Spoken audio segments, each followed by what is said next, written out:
Асқабақтың дәмін ұнататындарға асқабақ пирогын дайындайтын боламыз. Өте ылғалды болып піседі, әрі тығыз болып піседі. Дәмі ерекше. Ол үшін бізге ұнымызды електен өткізіп аламыз.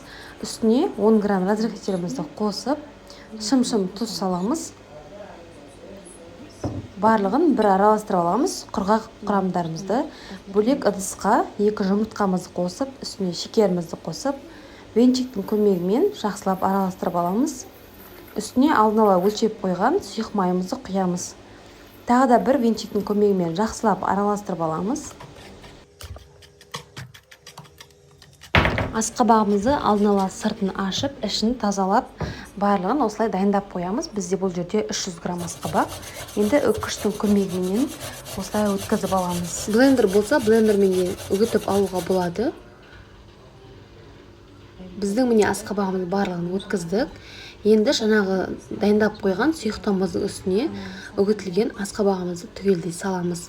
Венчиктің көмегімен барлығын жақсылап араластырамыз біркелкі болғанша. Массамыз дайын болып қалды. Міне осындай болып шығуы керек. Енді құрғақ қоспамызды 2-3 бөлікке бөліп отырып, осылай венчикпенен араластырып аламыз. Барлығын бірден қоспаймыз. Ұнның жартысын ғана қосып, содан кейін барып қалғанын қоссақ болады. Қалған ұнның барлығын қостық. Енді жақсылап араластырамыз. Қоюланғаннан кейін күрекшенің көмегімен тағы да бір араластырып аламыз. Біздің массамыз қоюлау болып шығады.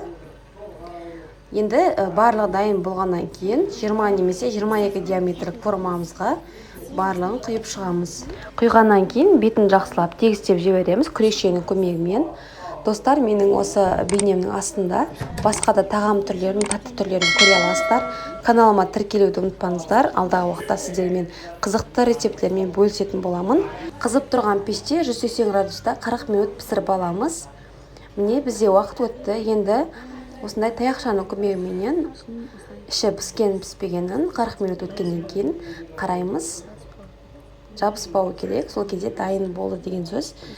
Міндетті түрде жасап көріңіздер. Ылғалды болып шығады. Іші тығыз болып, өзі осындай болып пісетін пирог. Асқабақты жақсы көретіндерге таптырмайтын пирогтардың бірі. Өте дәмді пирог. Менің каналыма тіркелуді ұмытпаңыздар.